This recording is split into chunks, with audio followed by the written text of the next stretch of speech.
Segunda carta de Paulo a Timóteo. Essa é a carta final e mais pessoal de Paulo. Ele a escreveu enquanto estava, uma vez mais, aprisionado, e ela é dirigida ao seu querido colega de trabalho e protegido, o jovem Timóteo. Não sabemos exatamente quanto tempo se passou desde que ele escreveu a primeira carta a Timóteo, mas podemos perceber que a situação de Paulo mudou e para pior. Ele está preso em Roma, o que poderia se referir ao seu tempo em prisão domiciliar mencionado no capítulo 28 de Atos. Ou pode ser que ele tenha sido libertado daquela prisão, vivenciou outra longa temporada de ministério e então foi preso novamente em Troade. De qualquer forma, Paulo diz que está no meio do seu julgamento do tribunal e isso não está indo bem. Ele tem certeza de que não irá sobreviver a este. E para sair dessa situação obscura, Paulo apela para Timóteo, que parece ainda estar em missão em Éfeso. Paulo pede a Timóteo para vir ficar com ele na prisão para que possa passar-lhe a missão de criação de igrejas que ele iniciou. O modelo da carta é bem simples. Há duas grandes sessões onde Paulo desafia Timóteo. Primeiro, a aceitar seu chamado como um líder e depois, antes de ir até Paulo, para lidar com os mestres corruptos que ainda causam problemas em Éfeso. Após isso, Paulo conclui a carta. Paulo começa agradecendo a Deus por Timóteo e sua família, especificamente por sua avó, Lóide, e sua mãe, Eunice. Elas imergiram o jovem Timóteo na história das Escrituras do Antigo Testamento. Elas suscitaram nele uma profunda fé no Messias, Jesus. Assim, por causa dessa fé sólida, Paulo oferece a Timóteo o seu primeiro desafio.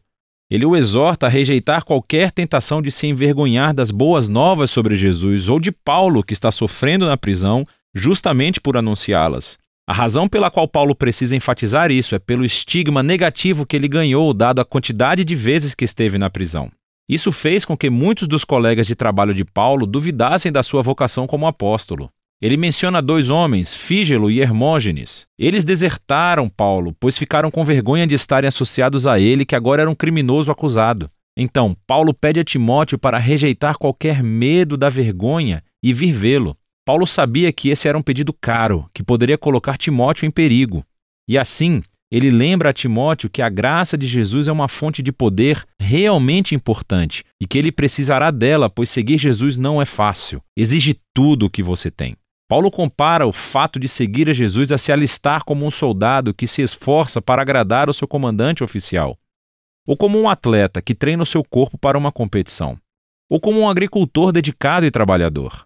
Todas as três metáforas envolvem uma pessoa que está comprometida com algo maior que elas mesmas, e que se dispõe a sacrificar e a passar pelos desafios para atingir um objetivo maior. E, claro, o maior exemplo disso é o próprio Jesus. Devido ao compromisso dele com o Pai, ele sofreu a crucificação nas mãos dos romanos. E, da mesma forma, o próprio Paulo sofre agora em uma prisão em Roma. Sofrimentos e sacrifícios são inerentes à vida cristã. E é por essa razão que a ressurreição de Jesus é o fundamento da esperança cristã. Ou, como Paulo coloca nesse poema muito poderoso e breve, se morremos com ele, então viveremos com ele. Se aguentarmos o sofrimento, então reinaremos com ele. Se o negarmos, ele nos negará. Se formos infiéis, ele permanece fiel, pois ele é incapaz de negar a sua própria natureza. O amor de Deus pelo nosso mundo gerou uma nova esperança pela morte e ressurreição de Jesus. E assim, para aqueles que correrão o risco de confiar e seguir Jesus, Deus promete a vida e a vindicação. Para aqueles que o negam, Deus honrará essa decisão e fará o mesmo. Mas a infidelidade do povo nunca levará Deus a abandonar a sua fidelidade.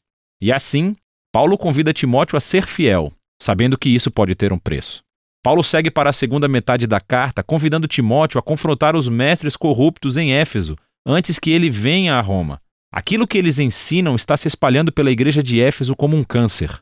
Eles atacaram e corromperam um número de mulheres influentes da igreja. Provavelmente, essas mulheres são aquelas ricas com as quais Paulo teve que lidar na sua primeira carta a Timóteo. Ele não fornece muitos detalhes sobre a má teologia dos mestres. Timóteo já sabe disso, mas ele nos dá uma dica. Ele diz: eles pregam que a ressurreição já aconteceu. Agora, não sabemos se os mestres estão seguindo uma negação filosófica grega de toda a ideia de ressurreição corporal e acreditam que isso é realmente apenas uma experiência espiritual, ou se eles simplesmente distorceram os ensinos de Paulo sobre a ressurreição da vida, que começa agora através do poder do Espírito. De qualquer forma, o problema é que eles abandonaram a futura esperança vigorosa da ressurreição e da nova criação. Em vez disso, eles abraçaram um cristianismo privado hiperespiritualizado que está desconectado da vida diária. E assim, Paulo convida Timóteo a levantar líderes fiéis, os quais ensinarão as verdadeiras boas novas de Jesus. Eles devem evitar os argumentos sem sentido que resultam dos debates dos mestres. Em contraste, Timóteo e sua equipe de liderança devem manter importante aquilo que é importante. Eles devem se concentrar na história central e na mensagem das Escrituras, que nos dias de Paulo significava primeiramente o Antigo Testamento. Paulo diz que essas Escrituras podem lhe dar a sabedoria que conduz à salvação por meio da fé no Messias Jesus. Ele está dizendo que o objetivo das Escrituras é contar-lhe uma história unificada que o leva a Jesus e que tem sabedoria a oferecer ao mundo todo.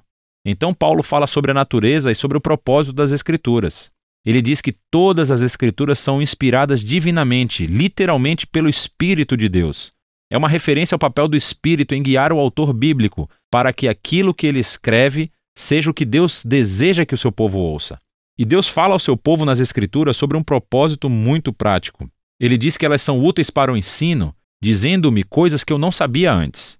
Elas são úteis para o desafio, provocando-me sobre as coisas que eu digo que acredito, mas com as quais eu não vivo consistentemente. Elas são úteis para corrigir-me, para expor as minhas formas confusas de pensar e me comportar. E elas são úteis para me treinar na integridade, mostrando-me uma nova forma de ser verdadeiramente humano.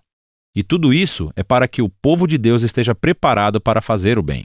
Paulo encerra a carta lembrando Timóteo que ele provavelmente não sairá vivo da prisão. Então ele pede a Timóteo para vir o mais breve possível, antes do inverno. Ele não quer congelar em sua cela e precisará do seu casaco de inverno que deixou para trás. E também, Timóteo poderia trazer aqueles documentos pessoais que ele deixou em Troade quando foi preso. Ele também menciona Alexandre, que é um homem especialmente perigoso a quem Timóteo deve evitar. Provavelmente ele é o responsável pelo aprisionamento recente de Paulo. Paulo conclui mencionando como quase todos o abandonaram na prisão. E agora, a sua única fonte de conforto é a presença pessoal de Jesus que está com ele e o salvará mesmo se ele morrer. E então a carta termina. A segunda carta a Timóteo permanece como um lembrete de que a vida influente e a missão de Paulo foram marcadas pelo desafio, pelo sofrimento e pelas lutas persistentes. Seguir Jesus envolve risco e sacrifício. Significa viver a sua vida com tensão e desconforto. E essas coisas não são um sinal da ausência de Jesus. Pelo contrário, como Paulo descobriu com gerações de cristãos após ele, que, exatamente naqueles momentos sombrios e difíceis, o amor e a fidelidade de Jesus podem se tornar mais tangíveis e reais. E é disso que se trata 2 Timóteo, a última carta de Paulo.